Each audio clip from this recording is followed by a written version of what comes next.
Glad you could join us today on NetFile. I am Ayala Kasim. Today we explore the possibility of Nigeria being the net exporter of rice. Locally grown rice is having a hard time competing on price despite government's drive to encourage self-sufficiency and job creation in that sector.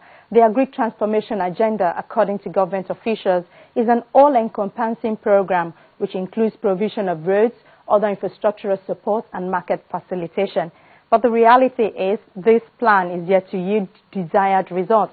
Of course, this can be achieved if and only if there is commitment from all the parties concerned.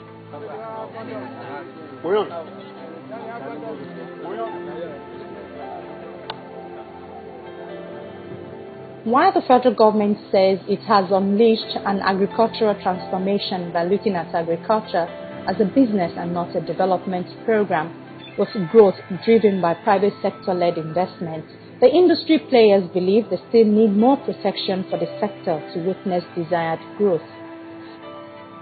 It will appear that Nigerian agriculture has done well in spite of its problems. After all, it is said that about 70% of the population derive their livelihood from agriculture, and the government says it has reached more farmers than ever before. I think I inherited probably the most corrupt sector in the entire country. For 40 years, the government was buying and selling fertilizers, and so you have a pipeline, and fertilizer and seed goes in one side, it never comes out on the other side. Fertilizer from Nigeria has a way of developing hands and legs and walks away from farmers. But the political farmers, the elites, the powerful bureaucrats were all just screaming off the farmers in the country. No, not more than 11% of all the farmers in the country were getting fertilizer bought and sold by government. It was a racket. And people would bring into the ministry, they would bring sand, half sand, 50% sand and 50% fertilizers. They would go to the markets and buy grain and sell back to government as seed. In fact, in a lot of cases, they never even brought fertilizers, but they were paid. And so we had a situation where expenditure by government on fertilizers kept rising, but poverty was rising in rural areas at the same time. So it was clear to me that we were not subsidizing farmers. We were subsidizing corruption. And so the first major policy shake-up that we did was to end that corruption. It took us exactly 90 days with Mr. President's support and clear directive on this to end a corruption of 40 years. We took the government out of buying and selling fertilizers and seed.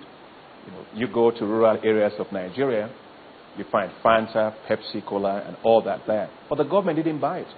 So why was government buying and selling seed and fertilizers? Except it certainly made a number of people very, very rich, as they creamed the farmers of the country. And so we did that. The president gave very clear directive that we had to end that, and we did. It took 90 days exactly to end that. And so what do we replace it with? We replaced it with a system wherein we were now reaching our farmers directly with seeds and fertilizers via their mobile phones. This country has a lot more mobile phones than televisions. And so that's the fastest way to reach farmers. And so we launched what is called the electronic wallet system, where farmers will get their seeds and fertilizers via electronic coupons on their phones. This man has introduced many things, like the GES, Growth Enhancement Service Program. So where every farmer, peasant farmer registered, then you can collect your fertilizer. Formerly, fertilizer distribution, like I said, is not all that easy. The peasant farmer may not have it. Now, he has also introduced giving seed to farmers. You can access your seed.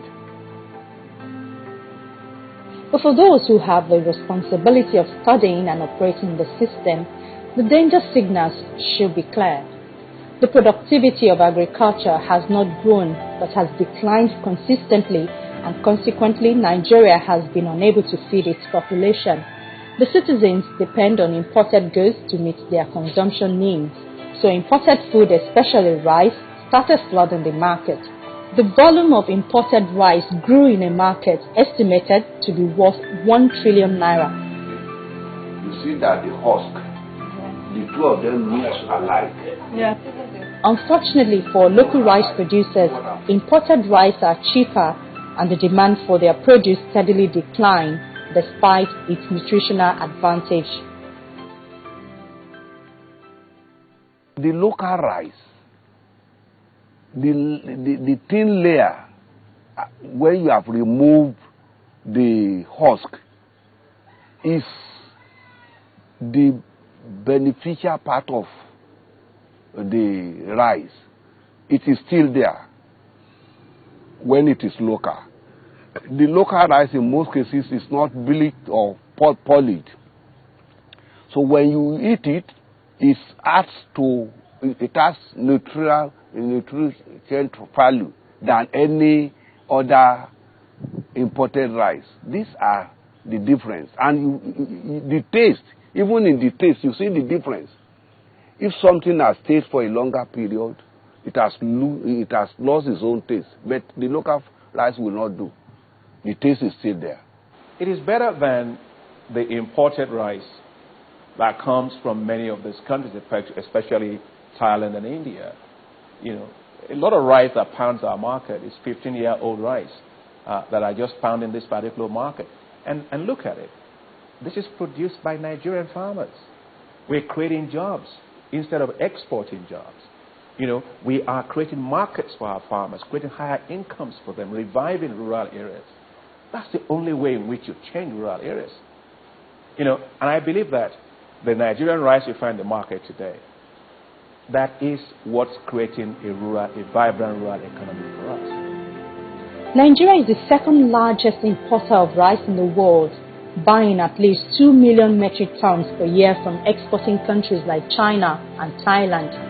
This amounts to 42 million 50 kilogram bags of rice at a value of about 360 billion naira. The Federal Ministry of Agriculture figures show that 5 million metric tons of rice are consumed annually in the country, which amounts to about 100 million 50 kilograms bags of rice. It is even more doubtful if the remaining 2.9 million metric tons, that is about 58 million 50 kilograms bags of rice, are produced within the country, as the product is still smuggled in daily through the borders. Yet, agri-experts believe Nigeria's fertile land and rich agro-climatic conditions could easily produce rice to feed the entire country and generate surplus for the region. Even the government agrees that more is needed to be done, and it is time Nigeria took its place on the agricultural landscape. There is nobody that can explain to me why we have the high level of poverty we have in the north of Nigeria. We have land, massive amounts of land. We have a lot of water. We have great sunshine. We have cheap labor. We should be a powerhouse in food coming out of that. And that's why we made a fundamental shift.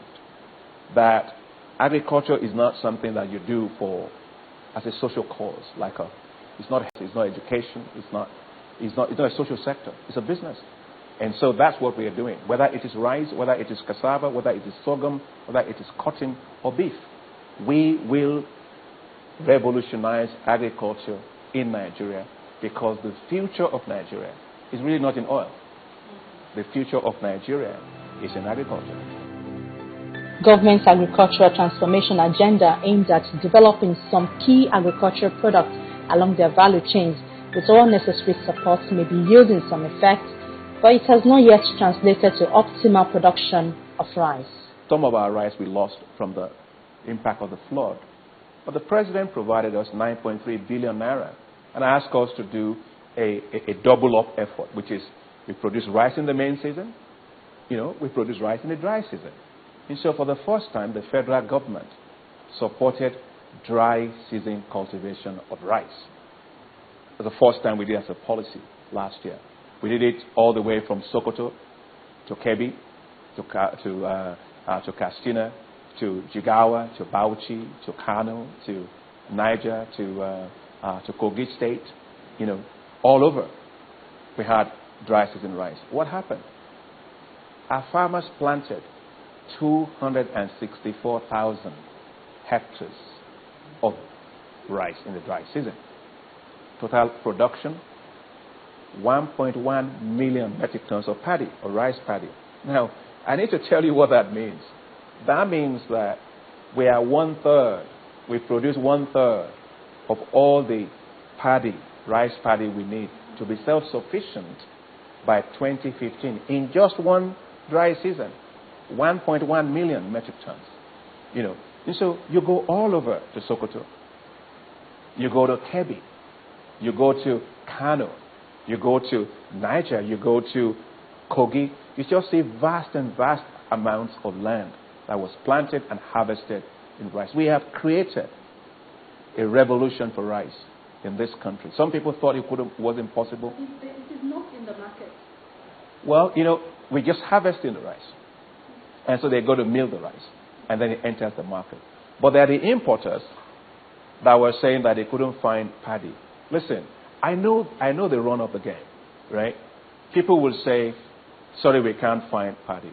But I can tell you, with the rice revolution that happened in northern Nigeria, it's never happened before. The farmers would tell you, some farmers said in 40 years of their growing rice, they've never seen anything like that. If somebody says they can't find rice, they're either blind or they are mischievous. But looking at what the farmers have to face daily, the task ahead is enormous.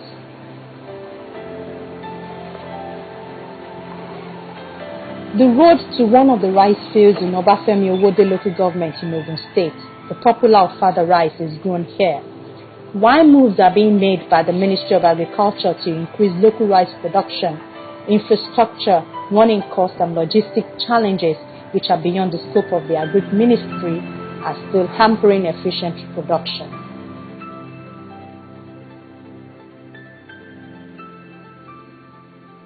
Because of land development, all other mechanized methods is not easy to practice locally. So thereby we go manually in almost everything, right from production to processing. Like, for instance, if the land is well developed, you'll be able to use planter. But instead of using planter to plant, farmers are still using manual. That is, you plant by hoes and cutlasses. It is tedious, not easy. It's not cost effective. It's not cost effective at all because you see the laborers are few also. Because they are few, they will charge exorbitantly instead of reducing cost. So automatically the farmer will have a very low profit. The boss infestation. You need to scare ball for complete 30 days if you plant the same day. If you're able to plant your field the same day, it means when it gets to maturity, after vegetation and heading and whatever it gets to maturity, you use 30 days to scare balls on that field. Because the land is not well developed, we still go manual by picking each panicle. We harvest by panicle, that is the top of the rice. People will go there picking one by one. You see, instead of something that will harvest at a go, the combined harvester or reaper or whatever, we still use the manual something. It's a great challenge. And not that, the old people are into farming. Younger people are not ready to go into farming because of the drudgery in farming. They are not ready. So it's also a challenge because of this drudgery aspect of it. The youth are not willing to go into farming, most especially rice farming. Let me come to processing. it has a lot of challenges. The first one is that we still go by manual method. You pick by panicle, and then the women will now thresh using the two feet to rub it together, and then the grains will come out of the shaft. So it's a challenge. Because we don't have the threshers that are available are not adapted to our own locality. In processing is the method. You will soak for 2-3 days. That's why you have that odor in some of these local rice, because we soak 2-3 days. But it could also be designed like the one I am using now. You can soak overnight. The odor will be removed completely. But how many farmers or processors will be able to access this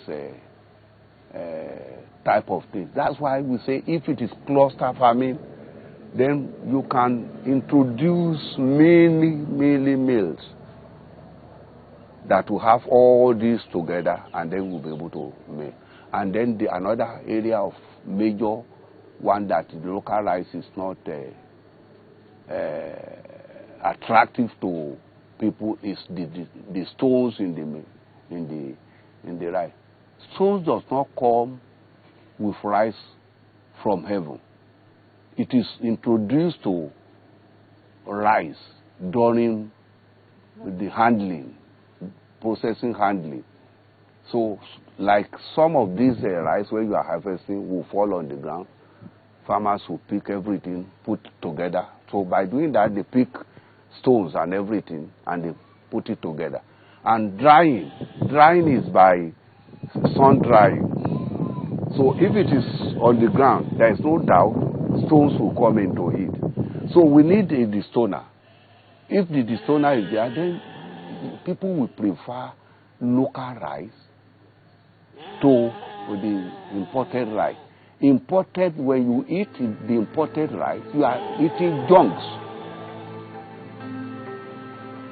What is clear, many say, is that Nigeria has the potential to utilize its human and material resources to achieve food security, produce raw materials for its industry, and raise the level of its foreign earnings if only the government can be consistent with its policies. As somebody who has been into this business for a longer time, I'm advocating that government should be ready to develop the land.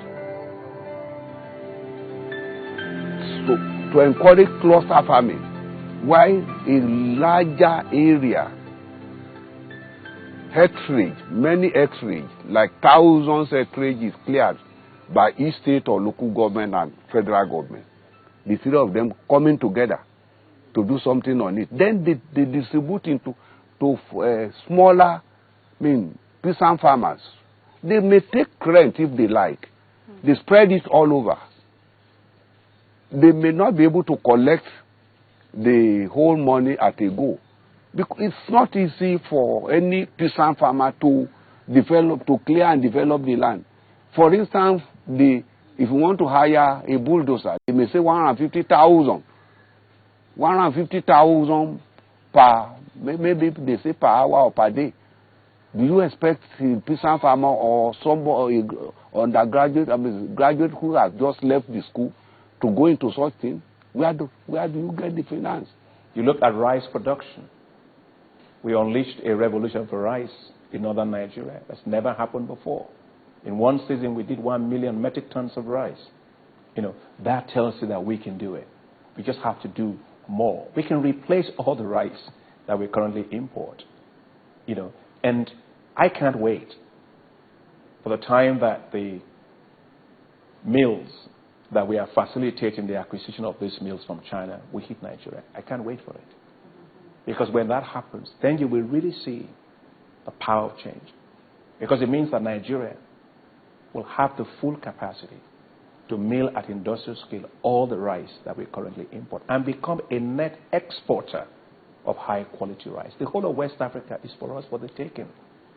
So we shouldn't have, I don't have that mindset. I don't have that Lilliputian type of mindset where we're very small. No, Nigeria is a big country. We should be exporting food all across West Africa. We shouldn't be importing food. So we're making huge progress on that. Agri sector is a sacred cow. It's always protected by the government. Even in developed countries like the US or Europe, you hear subsidy on this, agri subsidy, this, subsidy, this. So it's a very, very important sector that needs to be protected. That's our program today, but you can still view us by visiting youtube.com/channelsweb or check us on channelstv.com/edfile. Don't forget, we love to hear from you. Send your comments to edfile@channelstv.com. We hope to see you next time. Thank you for watching. I am Ayolaka Singh.